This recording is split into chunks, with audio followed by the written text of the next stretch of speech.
Welcome back to Hope, Heal, and Shine. I'm Michelle, and this is our Shine Week.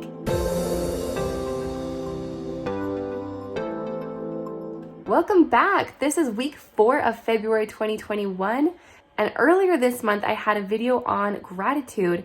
Today I'm actually going to be diving into that a little bit more.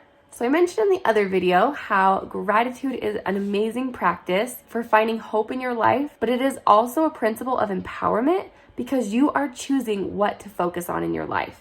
Yes, there's always going to be hard times. Yes, there's always going to be struggles, but you get to choose the things you focus on. And there's always something to be grateful for in every situation. Now, please don't misunderstand that. I am definitely not saying that you have to or should be grateful for every situation. No, there is a huge difference between being grateful in all things and being grateful for all things. You do not have to be grateful for all things, but yes, it is possible to be grateful in all things. Let me demonstrate with a story.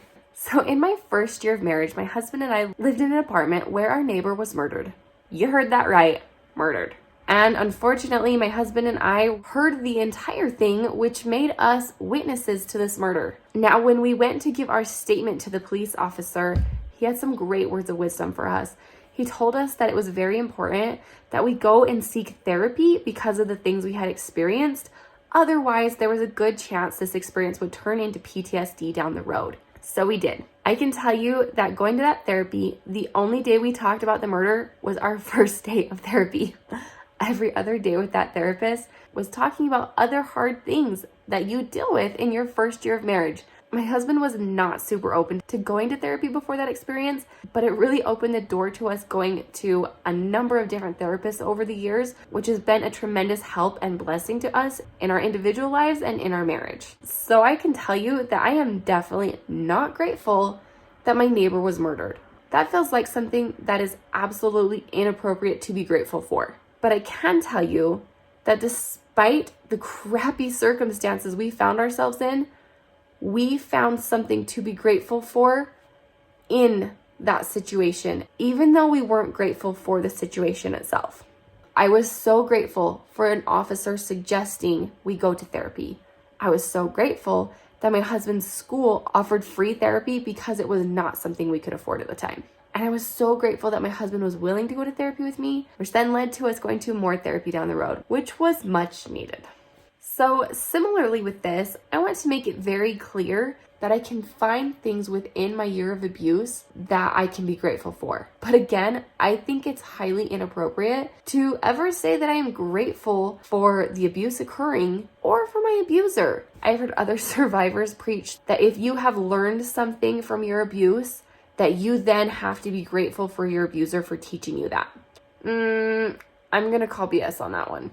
Guys, seriously, that's a load of crap.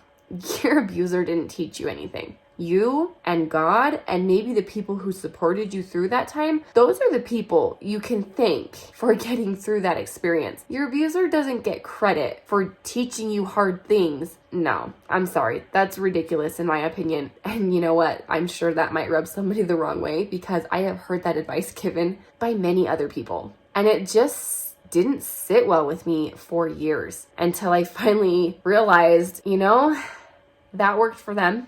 Cool. That doesn't work for me. And that's not because I'm bitter or hateful. It's because I'm realistic about the fact that I don't think it's appropriate to thank my abusive ex-boyfriend for raping me. Weird, right? But yeah, there are definitely lessons I have learned and strengths that I have gained because I went through that experience. My abuser doesn't get credit for that because was he trying to build me up by doing this to me? No, his only purpose was ever to keep me as low and submissive as possible so that he could continue abusing me. His agenda was never to build me up. And so, I guess if you're saying thank you in like a spiteful, passive aggressive way, then go for it. Yeah, thanks that your plan backfired.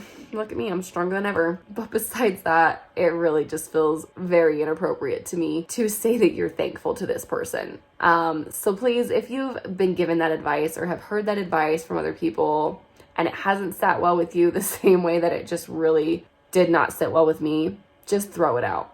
just throw it out. Additionally, there might be things that I say that work for me that just don't resonate with you.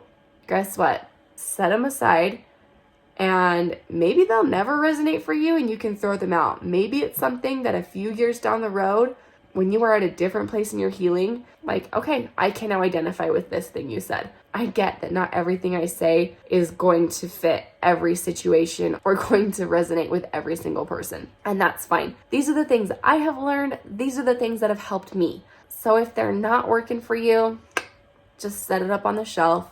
Maybe return to it later. Maybe you never will. And that's okay. But again, I want you all to know that I 1,000% believe that you are strong, not in spite of what you went through, but that you are stronger because of what you went through.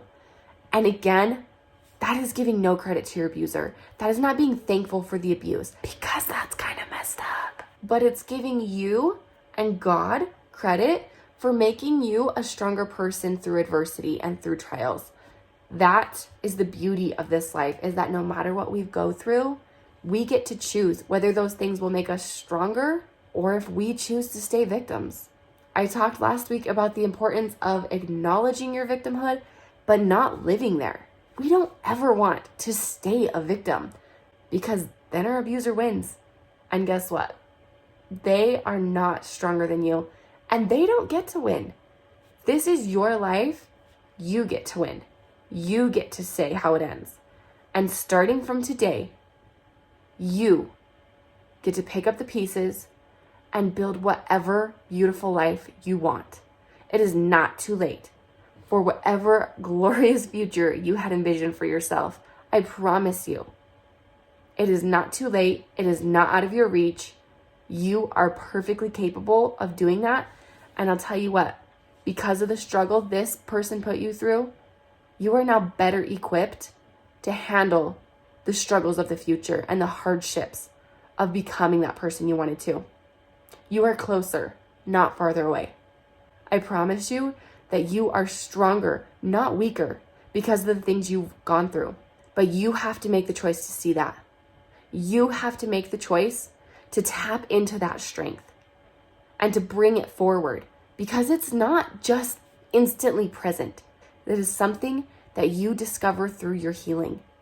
It is there already. It is buried and it is suppressed under all of the trauma that you have been through. So you have to work through that first. Have hope that it is possible to get to that place. I promise you, it is possible.